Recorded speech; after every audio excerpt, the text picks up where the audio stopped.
And being able to have these things will help you. What's poppin', everybody? Welcome back to my channel. If you're new here, welcome. My name is Asia. Pleased to make your acquaintance. In today's video, we're talking about how you can really establish your sense of self or really find yourself in a sense. So let's get into this video.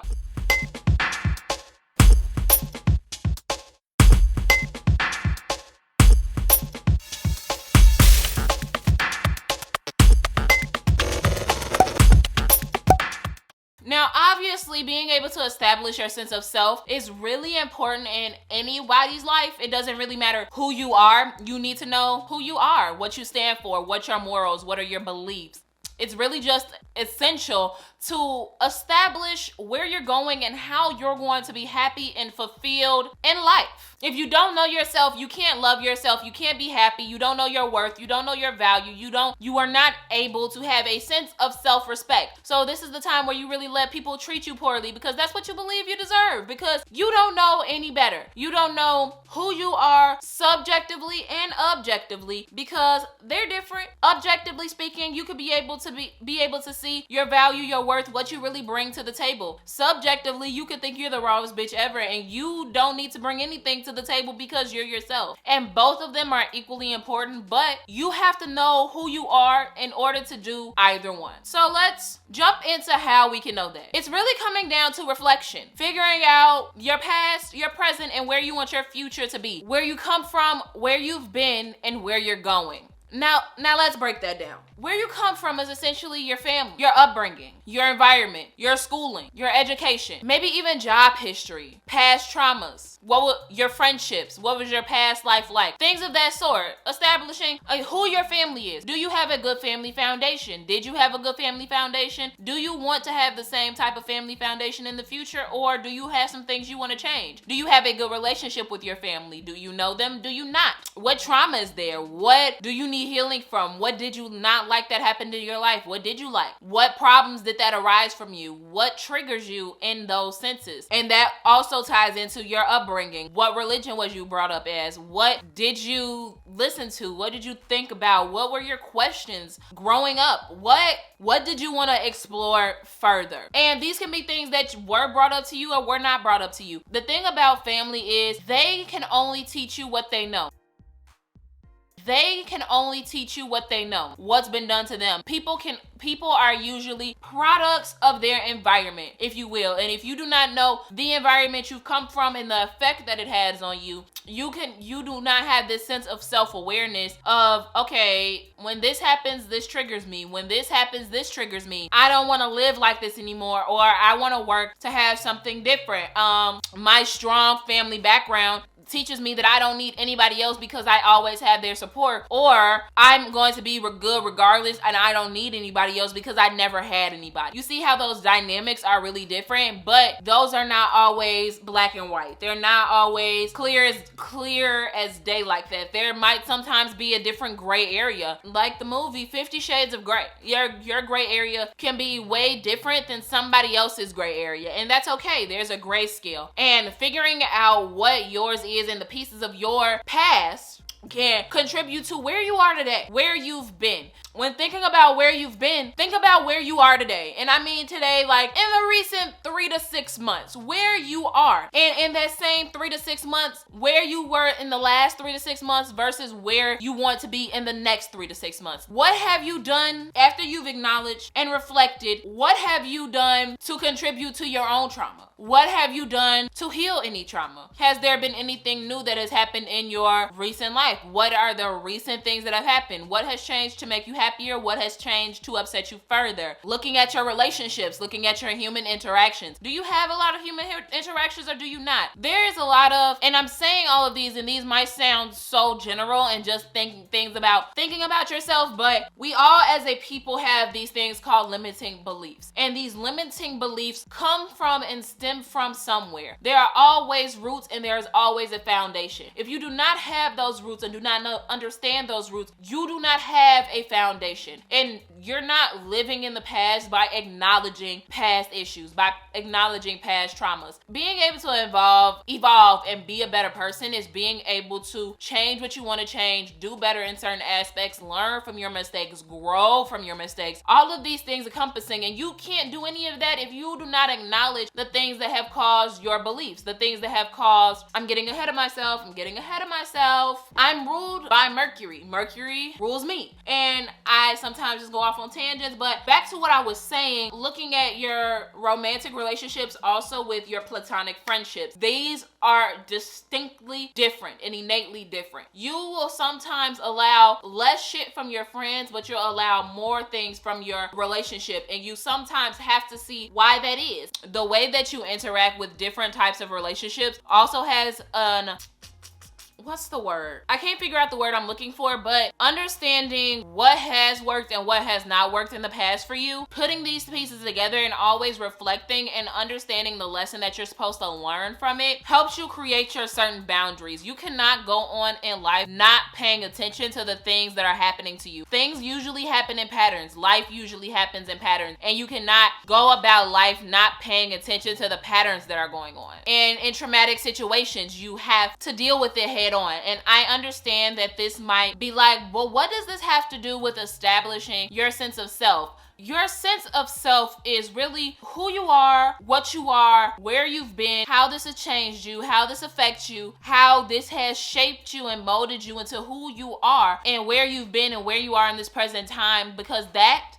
will help establish where you're going, what's going to happen in the future, your career choice, how that's going to fulfill you, your contentment, your happiness, how you're going to continue to go about relationships, who's going to continue to be in your life, what kind of impact you're going to leave, and what kind of footprint you're going to have here. And knowing that and knowing what you want your footprint to be will help you establish how you want to really go about changing and healing yourself from traumatic situations, go about remolding and rebranding yourself. And after you've figured out all of these things, it's important to then establish your identity. Again, this might seem long-winded, but establishing your identity really goes down to self-awareness, self-esteem, and your self-concept. These three things make up the branches of your self-identity. Your self-awareness is really your knowledge about yourself, your habits, and your disposition and your demeanor. If you do not know how you act, you will not know why you act that way. You cannot figure out, hey, what's triggering me right here? Why did I just blow up like that? Why did I do that? And if you do not have that self-awareness to even think about looking inward and looking into yourself, you will never be able to come out of it. You'll never be able to know that you're wrong. You'll never be able to change your demeanor or your disposition. The next two things are established basically from, again, your upbringing, where you've been and where you come from. Those things really help to pour into what your self-esteem is and your self-concept. These two are different though, so this is where people tend to get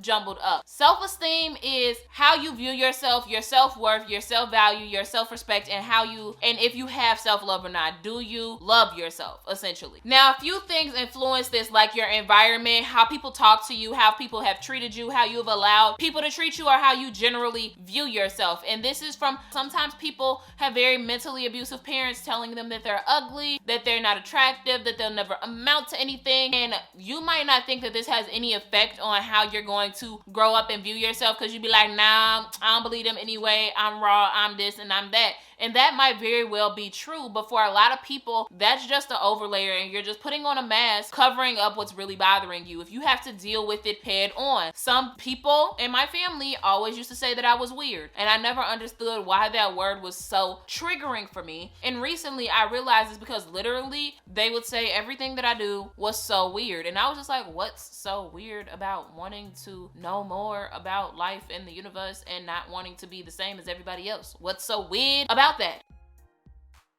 Your self-esteem also goes hand in hand with your insecurities. What are you insecure about? The world and society tells us that we're supposed to be small, healthy, fit, thin human beings, especially females. And that is your aesthetic. That goes into your beauty and your appearance. And if our appearance doesn't meet society standards, a lot of people grow up thinking that they're not as pretty or not as smart or not gonna be able to get this type of person or don't deserve this type type of person because they don't look a certain way or don't talk a certain way or don't believe in the same things. And essentially, that's not true. And these are things that we have to strip down and uncondition ourselves to think, because this has had such a heavy influence on our lives. If you're hearing something for so long and doing something for so long and just used to thinking this way, obviously that's going to be ingrained in your mind, and that's going to become a part of your self-identity. Understand that your self-identity and what you've established as your identity thus far can change. If you do not resonate with how you feel, if this is not making you feel happy, if this is not serving you, establishing yourself, establishing a sense of self and being happy with your sense of self is not just going to be like, oh yes, I watched this video, I know exactly who I am, or I know exactly what I need to change, I know exactly what to do to become better. No, this is more so like stripping down what's not serving you so you become your best self. How to become your best self is what I'm trying to say here. And being able to change your self-esteem is being able to look at yourself objectively and subjectively. Being able to, from maybe a business standpoint, saying, I am really knowledgeable in this. I have a lot of knowledge about this. I like to learn about this. I'm going to further investigate this. And I think that my output and my opinion and how I view it can have this type of impact. Now, looking at yourself subjectively would be like, it doesn't matter if my hair don't look like that. It doesn't matter if my face doesn't look like that. It doesn't matter if I don't dress like this, do this, yada, yada, yada. You know that you are still unique, perfect, and great and amazing the way you are. People can't tell you anything. They can't hold a torch to you. They can't take the torch out of you. They can't dim your light or put out your flame. And that is really when you establish a sense of self-love and a self-respect, because you know no matter what the objective is, you know that you are still you and you are great the way that you are. And being able to have these things will help you. Say you want to start a business, you have to be able to think logically about who you are and what your value is so that you charge an appropriate price, and as you learn and grow more, your prices can learn and grow with you. Or knowing what you actually bring to the table and knowing what this will actually be worth if somebody else was doing it, so you charge what you're worth. A lot of people fail in businesses because they're afraid to charge what they're worth, or afraid to not get the job because they're not asking for the amount that they're worth. And that goes hand in hand. And once you establish your self-respect and your self-love, you will not work for less than you are valued. Hope this is coming together and we are making some sense. Now, your self-concept goes more into your personality, your internalness, and how people have described you, how people view you. What is your, your self-esteem is your individual opinion about yourself based on the influence of what other people have said about you or what you have heard or what's been ingrained in you. Your self-concept is other people's constructed beliefs about you. So what you have gained, what other people have said about you and how they perceive you, this will make up your self-concept. And sometimes you can't really control what it is. I would like people to think that I am compassionate, helpful, inspiring, authentic, but that might not be how I come off to you. I might be coming off as bitchy, uptight, narcissistic, vain. I could come up that way to you. And if that's not my end all be all self-concept, but what you say about me will go into how others view me. You cannot stop how other people perceive you. You need to stop trying. That's not going to be beneficial to you to keep trying to change people's mind about how they view you or how they feel about you. Sometimes how people view you has something to do with their own self-esteem and their own self-value and their own self-respect. Sometimes it has nothing to do with you at all. Understanding the difference of what you can actually take away from people and what people are just saying just to say, that gives you some constructive criticism. And maybe you don't want people to think that you're rude and condescending, so maybe you're going to change that. Or you don't want people to think that you're narcissistic, so you're going to do some things to change that, to change your self-concept and how people conceptually see you. Find out who you are and stick to that. Be your own self. Be what comes naturally to you and do what resonates with you, and don't try to do things based on what other people think will work or what other people think you should do. And since your self-concept is largely a reflection of how other people view you, I wouldn't look too much into trying to change how other people view you, because that's not really going to help, and I don't think that that's really going to do you any good. But it's always nice to see how other people view you, because then you can know why you're maybe not getting the job you want to, maybe why you're not attracting the mate that you want to, maybe why you're not maintaining friendships. And once you see that, you can change and adjust as needed, and you cannot change and adjust as unneeded. And either way, it's just nice. It's just nice to know. And overall in this, it's all about, once again, like we said, reflection and really getting to know yourself. Being able to spend time with yourself and seeing what makes you laugh, what doesn't make you laugh, what makes you cry, what things trigger you, what you need to heal, what you need to change, what you want to overall be. When you're establishing your sense of self and who you want to be in this life, think about your best self. Think about that best version of you and how you can figure out how you can get there. How did they get there? What type of attributes did they do? What kind of qualities do they have now? What is your end goal? Who will you be if you were the ultimate you? And once you figure that out, then you can figure out the things that you need to tear down. Then you can figure out the things that you can uncondition out of your mind. Then and only then will you be able to come and be the most fulfilled you. Establishing your sense of self is not going to be an overnight journey. It's not going to be an overnight process. And you might change. Your morals might change. What you want might change. Who you want to be might change. But the fact of the matter is, you always have to be able to reflect and look on and upon yourself and see what is really working for you right now, what is really fulfilling you, and what is really draining you. And when you keep having those reflective moments, a lot of people like to say new year, new me, but what's gonna make that new year a new you? What are you gonna change? Now, I feel like I probably went off on a tangent and my mind just got to working and I just got to talking, but I hope this made sense and you understand where I was going with this and what my point was, and I hope you understood. But if you like this video, don't forget to give me a big thumbs up down below. It really helps to support me, guys.